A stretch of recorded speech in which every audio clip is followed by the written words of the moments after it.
ওয়াশিংটনের রাতগুলো সাধারণত ঠান্ডা, কিন্তু এই রাতটি অদ্ভুত উষ্ণ।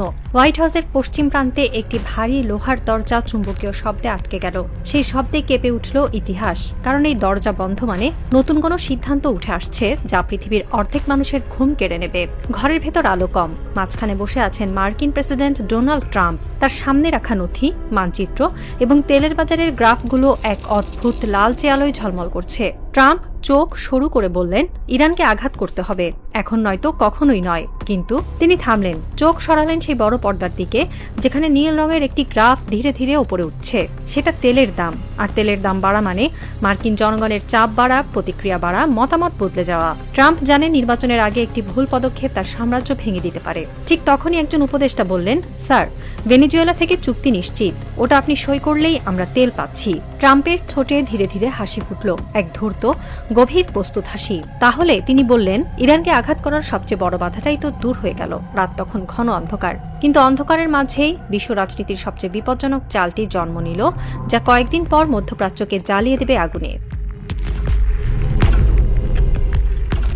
ইরানের বিরুদ্ধে ট্রাম্পের আগ্রহ আজকের নয়, তার গোটা রাজনৈতিক জীবন ঘর তিনটি শব্দের উপর দাঁড়িয়ে আছে: পাওয়ার, প্রেশার, প্রজেকশন। এটি তার আদর্শ, তার রাজনীতি, তার কৌশল। কিন্তু ইরানের ক্ষেত্রে ট্রাম্পের সামনে তিনটি বড় বাধা ছিল: অর্থনীতি, তেলের দাম এবং বিশ্ববাজারের আতঙ্ক। ইরানকে আঘাত করলে মধ্যপ্রাচ্যের দাম বাড়ে, দাম বাড়লে আমেরিকার ভোক্তা স্তরে চাপ পড়ে, এই চাপ পড়লে ট্রাম্প ভোট হারান। এটাই ছিল তার সবচেয়ে বড় ভয়। মিসাইল নয়, যুদ্ধ নয়, বরং তেলের দাম। তবে তিনি স্থিরভাবে একটি গ্রাউন্ড তৈরি করছিলেন। ইরান হুমকি, ইরান অস্থিতিশীলকারী শক্তি, ইরান নির্বাচনে হস্তক্ষেপ করতে পারে, ইরান মধ্যপ্রাচ্যে আগুন চালায়। এভাবে ধাপে ধাপে তিনি যুদ্ধের যৌক্তিকতা গড়ে তুলছিলেন। কিন্তু এই পরিকল্পনার সবচেয়ে জরুরি অংশ ছিল সস্তা তেলের উৎস নিশ্চিত করা। কারণ তেল না থাকলে অথবা তেলের দাম যদি বেড়ে যায়, তার পুরো কৌশল ভেঙে পড়বে। এই জায়গাতেই এসে দাঁড়ায় ভেনেজুয়েলা। বিশ্বের পঞ্চম বৃহত্তম তেল সম্পদের মালিক ভেনেজুয়েলা।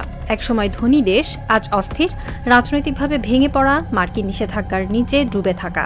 এই দুর্বলতাই ট্রাম্প প্রশাসনকে সুযোগ দিল একটি ভয়ঙ্কর চুক্তি করতে। ভেনেজুয়েলার কাছ থেকে রোজ 10 লক্ষ ব্যারেল তেল মাত্র $40 কেনার সুযোগ। এ পরিমাণ পরে 3 মিলিয়ন ব্যারেল পর্যন্ত বাড়ানো সম্ভব।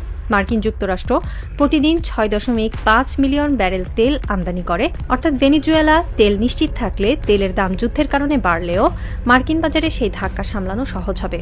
যে তেল বিশ্ববাজারে $80 বা $110 হবে, সেটি ট্রাম্প কিনবেন $40।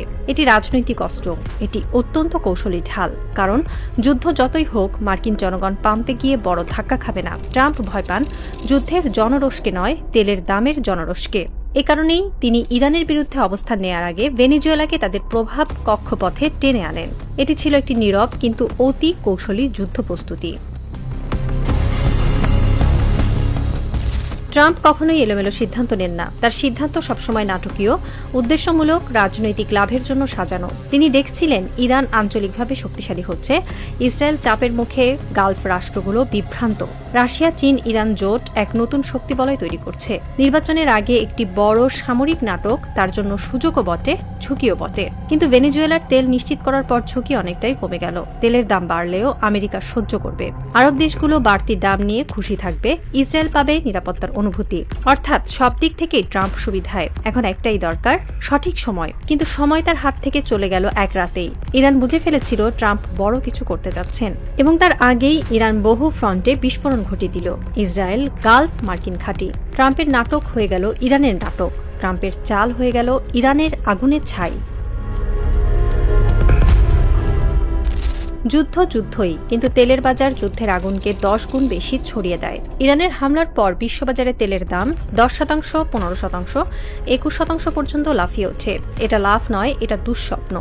বিশ্ব জানে হরমুজ প্রণালীতে অস্থিরতা মানে বৈশ্বিক অর্থনীতিতে রক্তক্ষরণ। কিন্তু এবার পার্থক্য হলো, ট্রাম্প প্রস্তুত ছিলেন। ভেনেজুয়েলার তেল তার জন্য একটি ঢাল। তেলের বাজারে দাম বাড়লেও মার্কিন বাজারে দাম স্থিতিশীল রাখা সম্ভব।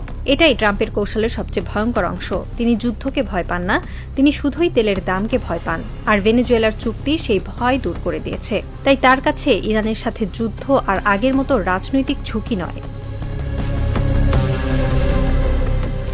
গালফ দেশগুলোর এক অদ্ভুত বাস্তবতা আছে। যুদ্ধ হলে তারা ক্ষতিগ্রস্ত হয় সামরিক দিক দিয়ে, কিন্তু অর্থনৈতিক দিক দিয়ে তারা লাভবান হয়। তেল হলো যুদ্ধের জ্বালানি, তেল হলো ভয়কে মুদ্রায় রূপান্তরের যন্ত্র। প্রতিবার উত্তেজনায় তাদের আয় আকাশে ওঠে। তারা ক্ষতি পুষিয়ে নেয় ব্যারেলের বাড়তি দামে। তাই গালফ নেতাদের চোখে ইরান যুক্তরাষ্ট্র সংঘাত একটি বিপজ্জনক সুযোগ, যা রাজনৈতিকভাবে ঝুঁকিপূর্ণ কিন্তু অর্থনৈতিকভাবে লাভজনক। এটা সেই ভৌগোলিক বিদ্রূপ, যে অঞ্চলে যুদ্ধের আগুন সবচেয়ে জ্বলে সেই অঞ্চলের পকেট যুদ্ধের আগুনে সবচেয়ে ভরে।